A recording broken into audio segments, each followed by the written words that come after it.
deadly African vipers. Tonight, we're moving on to the Gaboon Vipers and the Rhino Vipers. Stay for the whole video because we're going to do some fangs in your face feedings tonight.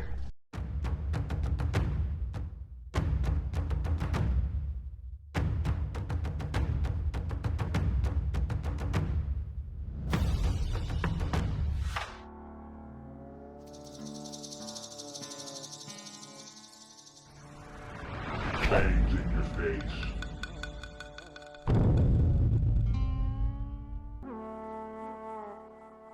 Subscribe now. Hey y'all, so we are now at part 2 of deadly African vipers. The heavyweights, the gaboons, the rhinos, the puff adders. Tonight, we're moving on to the Gaboon Vipers and the Rhino Vipers. So hang in there and get educated.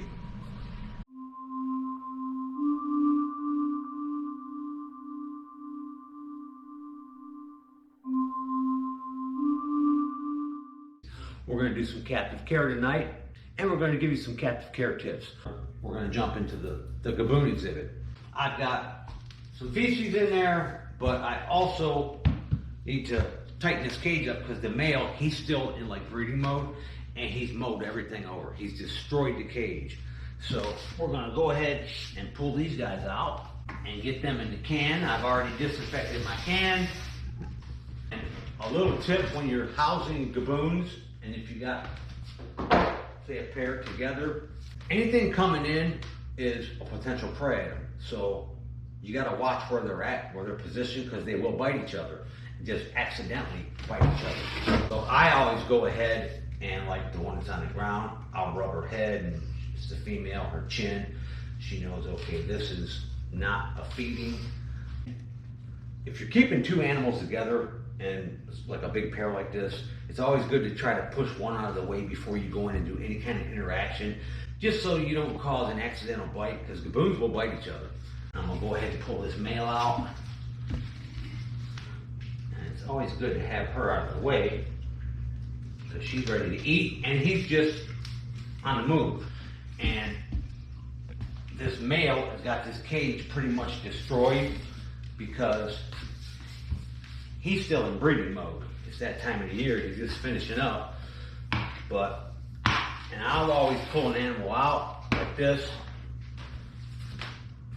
And I'll go ahead and make myself a safe space there so I can get my hands on him, block her off. But once again, lift that snake up off the ground before you go ahead and put your hands on it. There we go. And that is one of our males. We have several gaboons. These are actually third generation captive bred and born out of my gaboon stock. But he's a pretty big boy, and he's a little bit underweight right now because he's been doing nothing but moving for the past couple of months. And when he gets in this mode, he doesn't want to feed. But we're going to try to feed him this evening, see if he'll pop a feed. But he's a good looking animal. A big headed rascal, huh? So we're going to go ahead and get him down in that can. Pull her out. I know, big mama.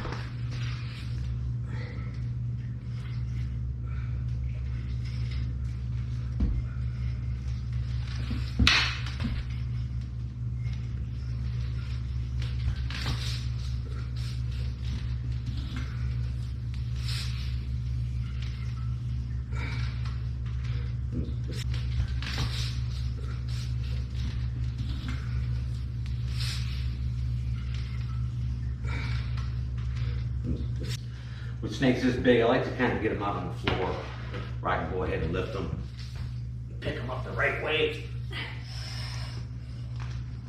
There we go. And she is extremely heavy. I need to get my hand up underneath her and lift her. There we go.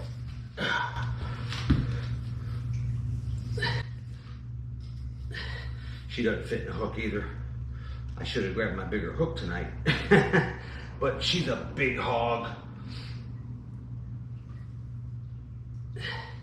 That is a massive gaboon. She's got some weight to her. And a a lot of times I won't put two snakes in a can together. But these guys, they've been together for years. Actually, from disinfecting this can, I just went and got the proper hook, okay? That's usually my really big snake hook. And this is a hook that I made, but you can see the difference in the damn gape of that thing, okay? Because the puff adder or the gaboons, they don't fit in this hook. This is something I use on, you know, king cobras, bigger lapids, stuff like that, or even bushmasters. But so I had to go get my proper hook. Okay, I went ahead and serviced this exhibit, and let me tell you, with gaboons, this could be East African or West African. Gaboons are hardy, man. Gaboons just do good. With gaboons, they tend to like it a little more humid. Basically, you want to keep, I keep the little ones a little bit warmer, 78, cool in, about 82 to 85 on a warm end. The adults, they can take it a little bit cooler. This exhibit, it runs at about 75 degrees on a cool end, and it runs at about 80 to 85 on the warm end, depending on what the temperatures in the room are. The norm is usually about 82 to 85 on a warm end and slightly cooler. And believe it or not, they're always on the cool end. They like it cooler. They like it about 75, 78 degrees. So those are a good range of temperatures. Humidity is important for gaboons. Gaboons kind of like the humidity. And I don't spray them every day. I don't keep them wet. They stay pretty dry, but I'll go ahead and add some moisture to that exhibit, you know, once every several days if it's needed. You know, I use the little hydrometers and temperature things just to see what it's at. I like to keep their humidity at about 65 to 75%, and they shed nice and they're perfect. But like everything else, if you keep something in a box, in containment, and you keep it too wet, you're gonna cause problems. You're gonna cause respiratory, and that's just a given. Everybody thinks respiratory is, you know, okay, they got a cold from it being too cold and wet. They can just be too wet. Even with a high humidity, you can cause them problems. So don't keep them wet, humidity high, temperatures warm, temperatures cool. You need that variation. Substrate, cypress mulch is always your go-to with this. And what's nice about cypress is when you do go ahead and decide to mist it and spray it just to add some humidity, it dries up rather quickly. You know, it doesn't stay wet for days on end. But you want to keep them dry. And I like paper towels or paper for babies. But if you get them problem feeders, them little baby gaboons, especially the little bush babies, we call them bush babies, the ones that get imported, and they're basically wild caught ones.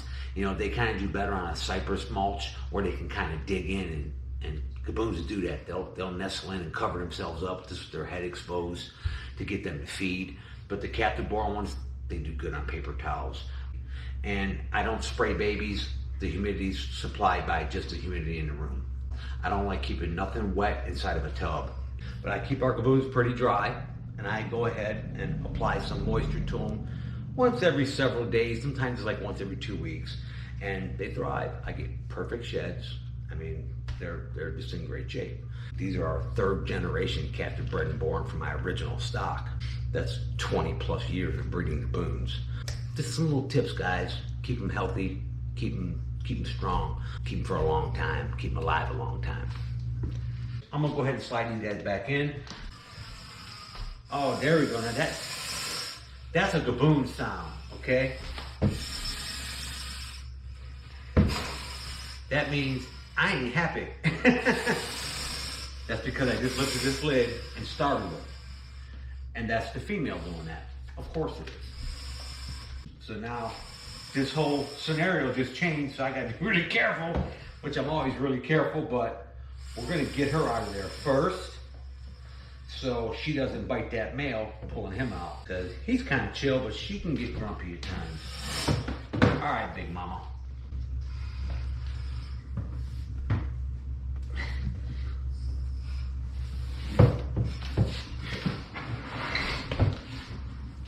She's so damn heavy. Okay, you calm down too, Bubba. I'm gonna have to do this a little differently. Normally I would drape a snake over a can and reach in the can and grab the tail to protect my arm and my hand. But when I got two snakes, I just gotta drape her tail and be able to protect my hand and my arm right here. I put the can in between us And she's so darn heavy, she's hard to do that. So, come on, big girl. You don't give me a problem.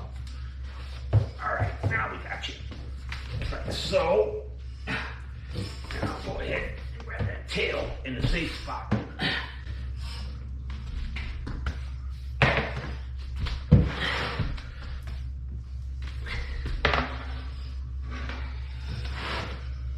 She's a hog. Okay, big mom. There we go. That's my girl.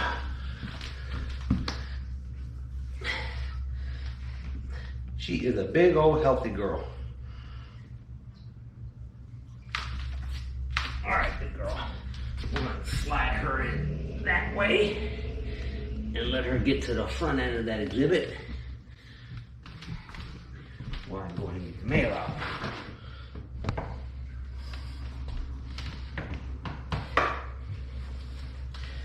And feeding gaboons, now of course with babies, I'll feed them more often. You know, I'll feed them once every couple of weeks. But adults like these guys, you know, they're pretty much like the puffs. Every other month. Sometimes I'll change it up, feed them once a month, and they get just a medium rat. Once in a while, I'll switch the prey size and I'll give them a big, large rat. And then I go ahead and prolong the time in between feedings. But that's what you want them to look like. You want them to be kind of heavy bodied, thick, but not obese, you know. I mean, the weight of this snake, I mean, he's a solid boy. And he's a little underweight right now because he hasn't fed in a while. But I think he's ready to feed. But always when I'm putting them back, I'll go ahead and put them in different directions because we're going to feed them tonight. So we'll let them set up shop in different ends of the exhibit and feed them together. Just little tips on keeping them gaboons right.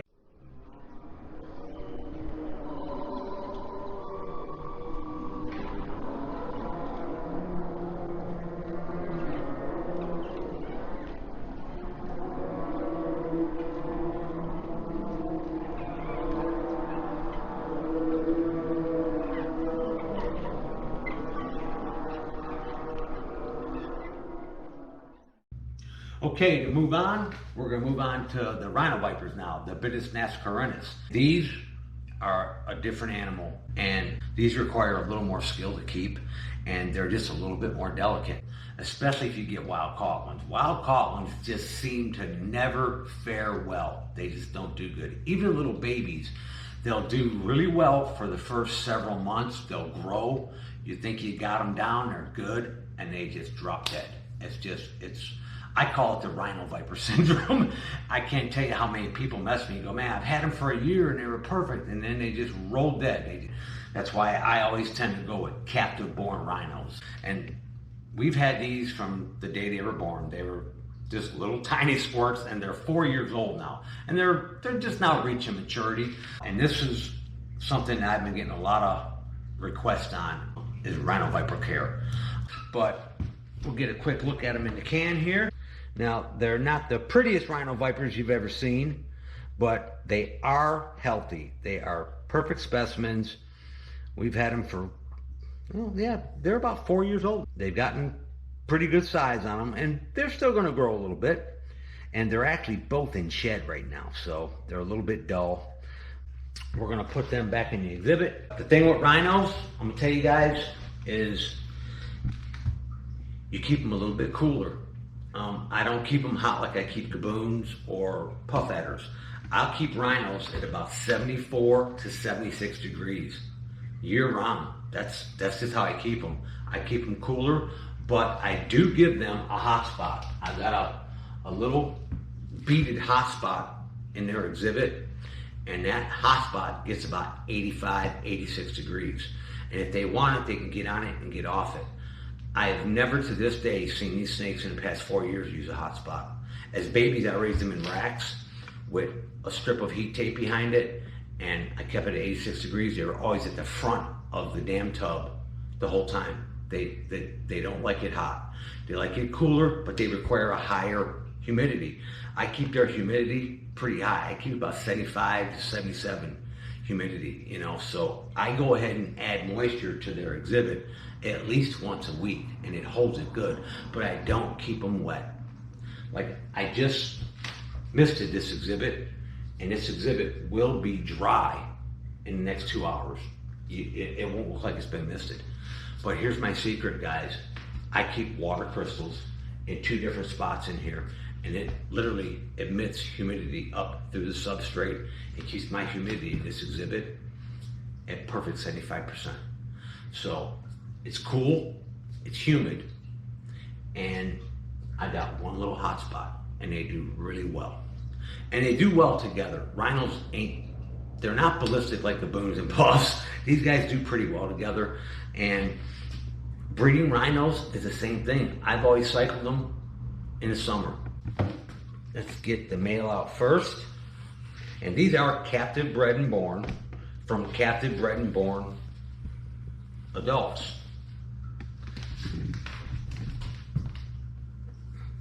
And they've still got a lot of growing to do.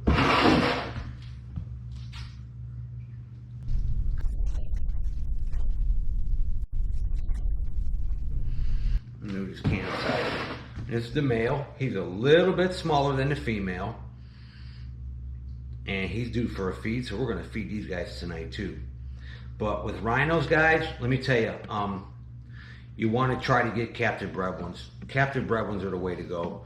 The wild caught ones, they may do good for a year and they just tank out. But this guy's about 3.5 foot, but very, very healthy. These guys have never given me a problem. Let's go ahead and put this guy up in here. They're not the prettiest rhinos, but they are the healthiest. And I wanted the real good ones, the Congos, the bright color ones, but I couldn't find no captive born ones, you know. They may not be the most beautiful, but they are perfect health. And there is our female. She's a little bit stocky. And she's got these cool long stripes on her. Look at these lateral stripes. Really long stripes on her. She looks good. They're both kind of dolled up. They're ready to shed. But your rhinos, guys, keep them cooler, humidity, but keep them as dry as possible, and they'll do good. And rhinos are notorious for getting respiratory. It's just something that, I mean, they're real susceptible to it. So that's because most keepers are keeping these guys too wet. You know, an animal that's got the proper humidity and not wet will not get respiratory. If you're keeping them wet and hot, they're going to get respiratory. Cool, dry, right humidity, and they'll thrive. Oh, you gonna climb around, huh? So yeah, you gave me some climbing gear. There you go.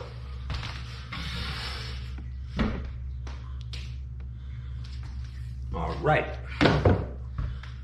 And we'll go ahead and get a look at these guys in the exhibit.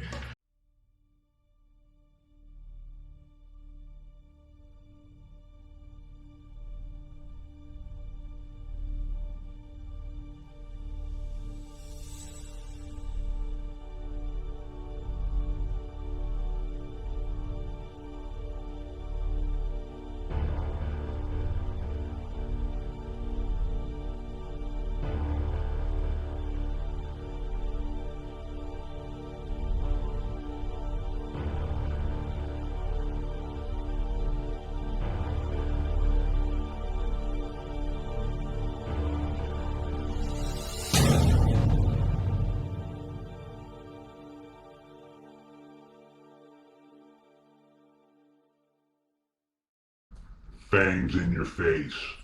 Let's reach in for this cane break. She's gonna come a long way for it. Nice.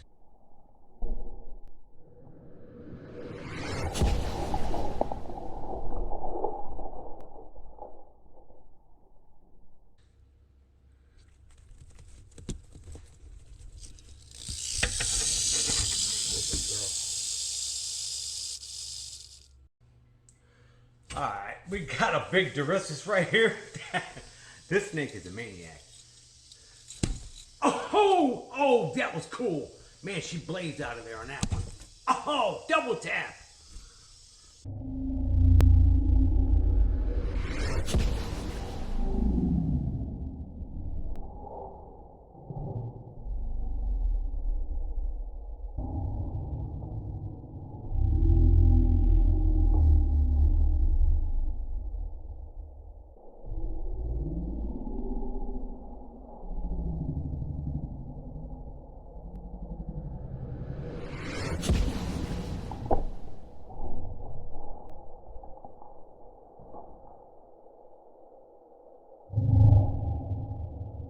You hungry, huh, girl?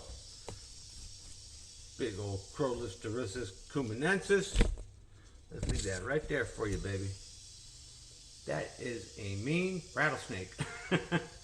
Actually, she's not that mean. She's just very hungry, and that's all feeding response. Let's go ahead and give this big puff at her a little snack.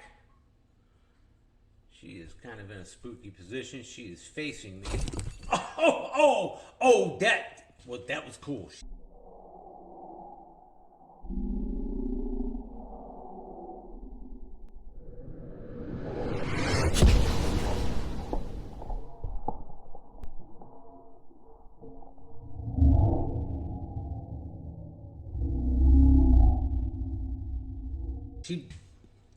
She blazed that one sideways.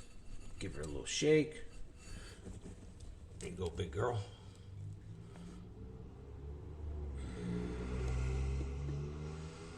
The Bitis Arietans. Big old gnarly puff at her. Alright, this one's gonna be a little tricky. I got this big Zobcon right here. Oh, and look at her. She's like already. Come on. Let's see if we can. Oh, atta girl.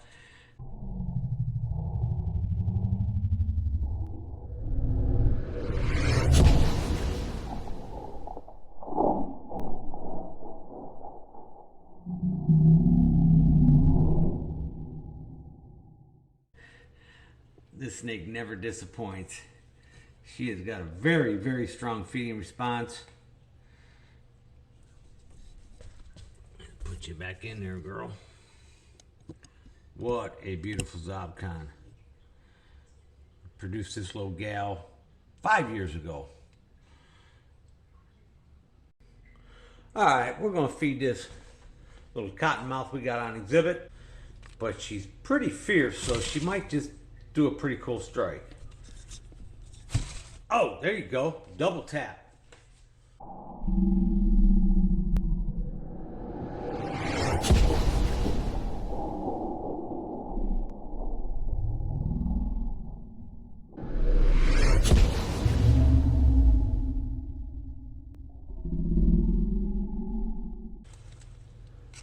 All right, big girl.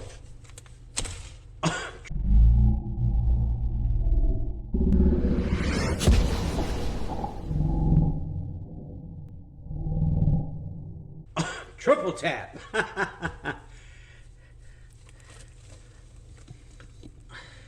I call this snake Big Stinky because cottonmouths just smell bad.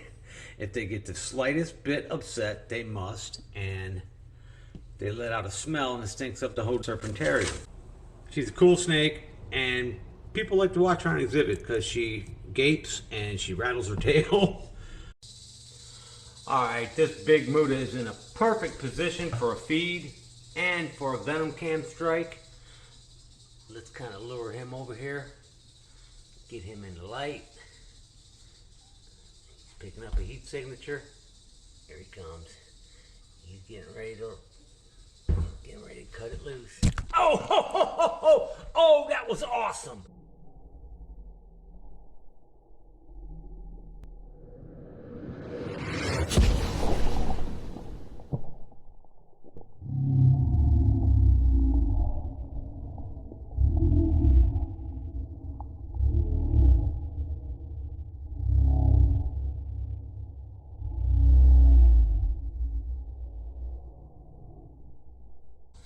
Oh, he never disappoints. He does the most amazing strikes. Attaboy. Alright, let's see if we can reach around here and get old Maximus on a rat. He fell a little short there, Bubba.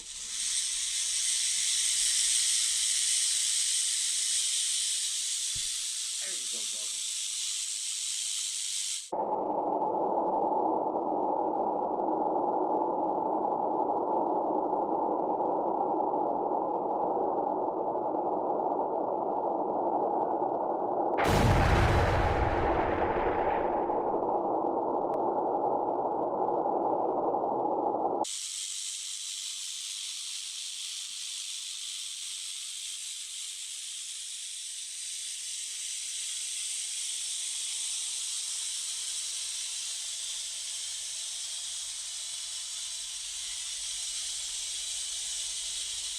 Okay, let's try to line up a strike for these bat wings. And the bat wings always perform. They always do some really outrageous strikes. Plus they spray venom everywhere like a damn sprinkler. Here he comes. Come on, buddy. Light it up. There you go.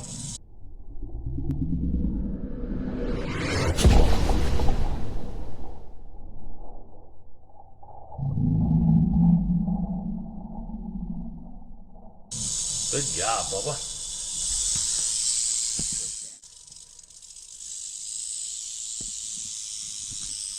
Oh, that a girl. Hang on to it.